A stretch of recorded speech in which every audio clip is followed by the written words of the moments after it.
สบายดีคลิปวิดีโอนี้ก็จะมาสอนการ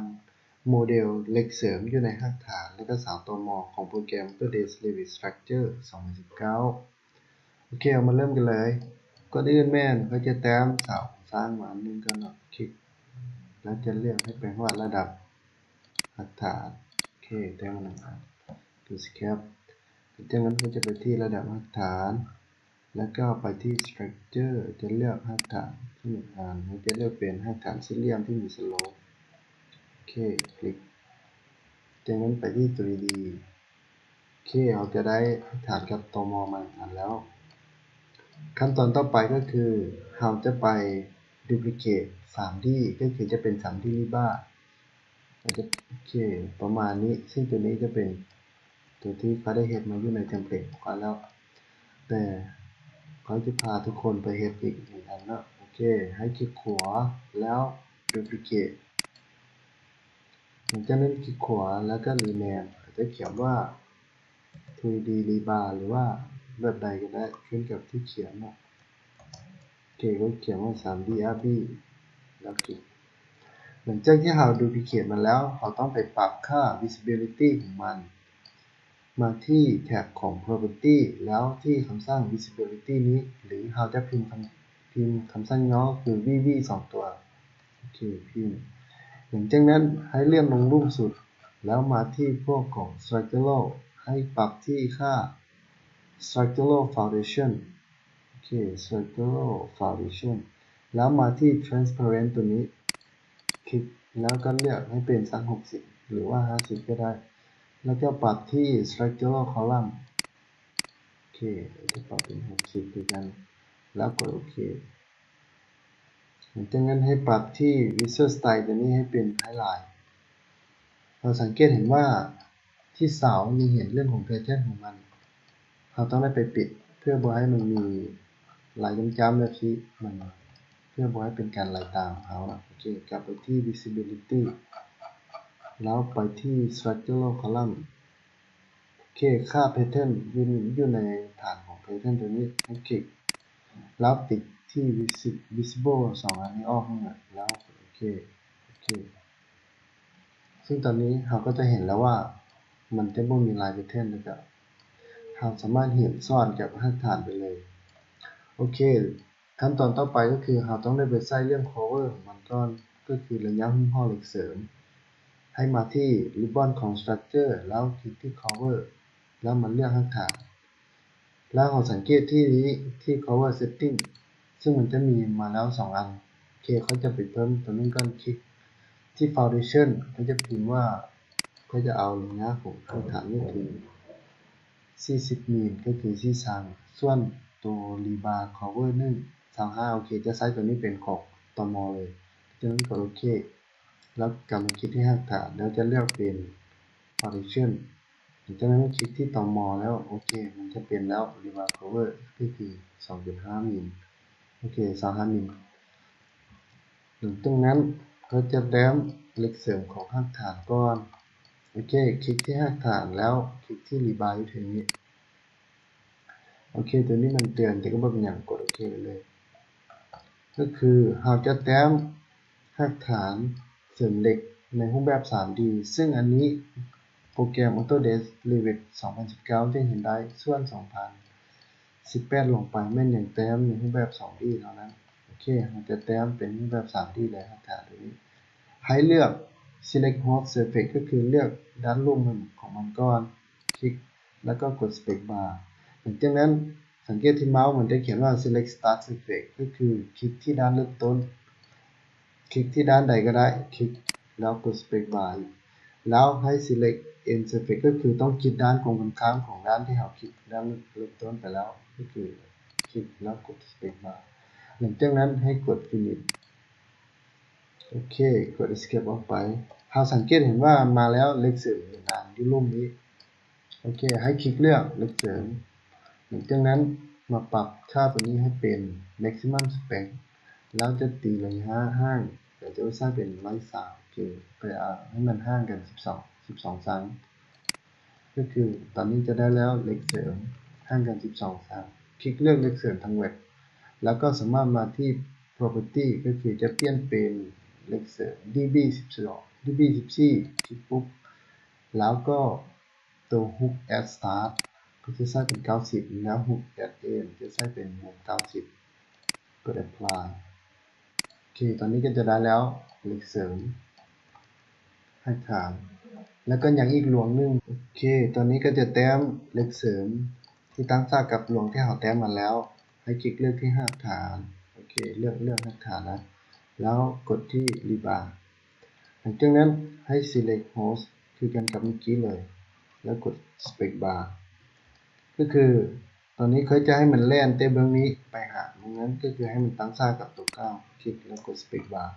จะไม่คลิกที่จุดนี้กด spacebar ก็คือก้อนที่เราจะกด finish เราสามารถมาปรับค่า layout ของมันก่อนแล้วจึงกด spacebar เพื่อให้เราบ่ได้มาปรับทีหลังเลือกเป็น120โอเคมันจะเลือกออโต้แล้วก็คือ dp14 ส่วนค่า hook มันยังไม่ได้ออกมาให้กด finish ก่อนโอเคหลังจากนั้นกด escape เราก็จะได้แล้วเลขเสริมที่เป็นของตั้งค่ากับตัวเมื่อกี้หลังจากนั้นให้มันเลือกที่เลขเสริมแล้วมาที่ property แล้วก็เลือกตัวนี้เป็นตัว hook at start กับ hook at end นี่เป็น90เราก็จะได้แล้วตำแหน่งเลขเสริมของข้างฐานแบบง่ายๆเนาะโอเคต่อไปก็คือเลขเสริมตมเลขเสริมตมก็จะไปที่ระดับข้างฐานโอเคไปที่ระดับข้างฐานหลังจากนั้นก็เลือกที่ตมแล้วคลิกที่ rebar โอเคต้องคลิกที่ far cover reference ตัวนี้หลังจากนั้นโอเคก็จะเลือกที่ rebar shape ให้เลือกที่ rebar shape ตัวนี้เป็นเส้นซื่อโอเคแล้วต้องมาปรับค่า treatment ตัวนี้ให้เป็นจุด cover ก็คือให้มันตั้งค่ากับ cover ของเราโอเคคลิกใส่กับแจทั้ง4อันเลยโอเคประมาณนี้จากนั้นก็จะเลือก rebar shape ก็คือเหล็กปอกจะเลือกแบบนี้แล้วเหล็กปอกก็จะเปลี่ยนเป็น RB6 แล้วตัว rebar shape ก็คือจะเลือกเป็น maximum spec ก็คือให้มันห่างกันสัก15 สั่งโอเคแล้วก็ต้องได้มาเปลี่ยนตัวนี้เป็นตัวหลังอีกแล้วคลิกปุ๊บตัวนี้ก็จะได้แล้วเหล็กปอกกับเหล็กเส้นเอกของตมแล้วคลิกไปที่ 3D RB ของเขาก็จะเห็นมาว่าเหล็กเส้นเอกกับเหล็กปอกของเสาแต่ว่าตอนนี้มันยังแต้มลงไปเพราะว่าหักฐานย้อนว่าโปรแกรมมันจะแต้มหักที่เสาฉะนั้นเขาต้องได้ปรับให้ลงไปว่าหักฐานคือเขาจะดึงไปเอาก็จะไปใช้คำสั่ง section มาช่วยคือตอนอื่นเขาจะดึงเหล็กพวกนี้ให้ลงไปก่อนโอเคจะดึงทั้งหมด4 อันก่อนก็ได้จากนั้นให้กลับไปที่ระดับหักฐานแล้วคลิกที่คำสร้าง section เราจะเลือกที่ property อาจจะเอาเป็น detail ก็ได้แล้วคลิกตัดใจกลางของเสาเลยโอเคจะใช้ลูกศรเคลื่อนย้ายมันก็ได้หรือจะเลื่อนมันก็มาเลยหลังจากนั้นคลิก2 ครั้งที่หัวจะเห็นว่าโอเคปรับมุมมองมันนิดนึงคือที่เสือตัวนี้โอเคเขาจะแก้ไขตัวใดตัวหนึ่งก่อนแล้วหลังจากนั้นเขาจะเป็นเลขหลังจากนั้นให้เราเลือกเลขตัวใดตัวหนึ่งแล้วคลิกที่คำสร้าง edit sketch โอเคจะเลือกให้ไปมุมมองใดหนึ่งก็คือคลิกเลือกที่โหนดหรือว่าเซาก็ได้คลิกเพื่อนคือตอนนี้มันจะออกมาแล้วเราจะแต้มเหล็กเสริมตัวนี้ให้มันโค้งมาตามทางนอนของหักฐานซึ่งตัวนี้เราจะใช้คำสั่งของ modify พวกนี้มาแต้มใช้ก็ได้โอเคคลิกต่อกับเหล็กเสริมเอกของเขาก็คือมานี้แล้วจะมีระยะโค้งไปทางเดิมส่วนตัวสีดำๆนี่ก็คือรัศมีโค้งของเหล็กเสริมโอเคคลิกเลือกแล้วก็โอเคใช้ลูกศรปรับให้มันลงลุ่มให้ไปโอเคอาจจะอยู่สูงนิดนึงเพราะว่า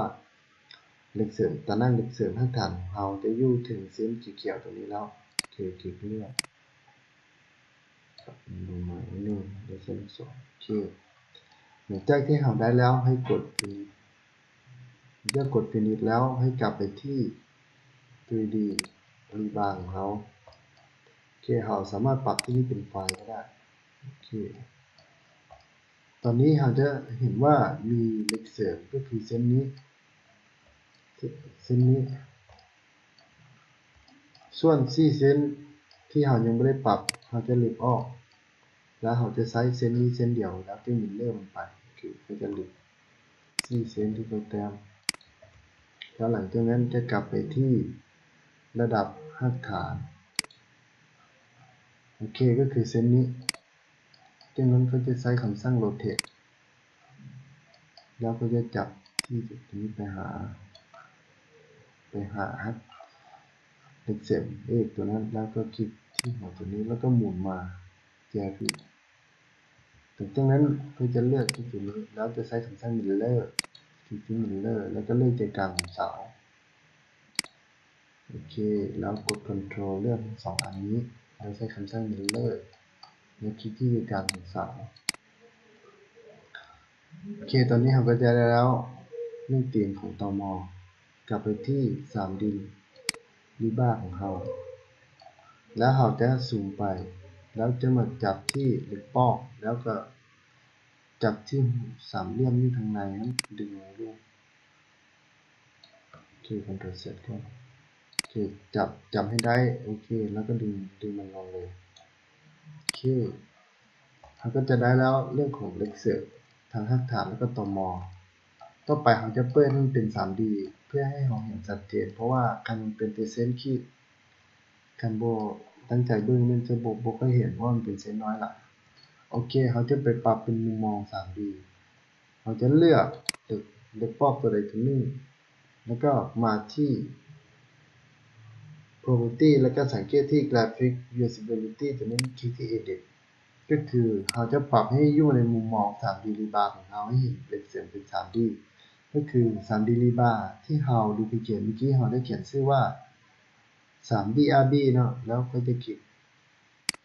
ติ๊กชื่อทั้ง2อันนี้เลยแล้วกดโอเคซึ่งตอนนี้เราได้เห็นมาแล้วเหล็กปอกของ 3D แล้วเราจะเลือกที่เหล็กเส้นเอกแล้วกด SA เพื่อให้เลือกเหล็ก DB14 ทั้งหมดแล้วมาที่ Edit ตัวนี้คือติ๊กเปิดทั้ง2อันแล้วกดโอเคหลังจากนั้นเราจะได้แล้วเหล็กเสียงของรากฐานแล้วก็ตม.มาเป็นระบบ 3D โอเคหลังจากที่เราได้เหล็กเสริมเป็น 3D แล้วต่อไปเราก็จะไปใส่สีให้กับเหล็กเสริมของเราก็คือให้มันแยกว่าเหล็กแต่ละฟี่ให้มีสีแตกต่างกันโอเคก็จะเลือกที่เหล็กเสริมของรากฐานแล้วกด SA ก็คือให้มันเลือกเหล็ก DB14 ทั้งหมดก็คือเหล็ก 10x ของตม.แล้วก็เหล็กตะนางของรากฐานก็เป็น DB14 เหมือนกันแล้วให้ไปที่แถบเบื้องขวามือแล้วสังเกตจะมีสัญลักษณ์ Save Selection คลิกแล้วจะพิมพ์ชื่อว่า DB14 เนาะมันเป็นชื่อของมันเลยแล้วกดโอเค Select File Filter โอเคเพราะว่าอยู่ในเทมเพลตตัวนี้เขาเคยเขียนมันแค่นึงแล้วมันก็จะเตือนแต่ถ้าว่าไม่เคยเขียนมันจะไม่เตือนมันจะกด Yes หลังจากนั้นก็เลือกที่เหล็กปอกก็คือถ้ามันมีแต่อันเดียวมันจะบอกคำสั่ง filter ตัวนั้นมาก็คือเราต้องได้ไปใส่อีกตัวนึงเพื่อมาเป็นตัวนำมันแล้วหลังจากที่เราใช้สีแล้วจึงหลุดออกมาได้โอเคก็จะคลิกที่นี้แล้วคลิกที่รีบาร์จะใส่เป็นสเก็ตแล้วคลิกที่มันจะใส่เป็น RB6 ให้มันคือกันกับเด็กปอกผมจะนั่งสเก็ตไว้นึงแล้วกด finish ก็จะได้แล้วตัวนี้ก็คือเป็นเหล็ก RB แล้วกด SA ก็คือให้มันได้ RB6 แล้วหลังจากนั้นจะออกคำสั่ง filter ตัวนี้มาแล้วจะพิมพ์ว่า RB6 แล้วกดโอเคหลังจากที่เราได้หมดแล้วเราจะกลับมาลิสต์ตัวที่เราอัดแต้มมาอ้างอิงเมื่อกี้ก็โอเคหลังจากที่เราเซฟชื่อมันไว้สำเร็จแล้วต่อไปให้พิมพ์คำสั่ง VV หรือว่าไปที่ visibility ก็ได้โอเคพิมพ์ VV แล้วมา ตัวสุดท้ายก็คือฟิลเตอร์แล้วกด add แล้วเราก็จะเลือกชื่อที่เราเขียนเมื่อกี้ทั้ง2อันแล้วกดโอเค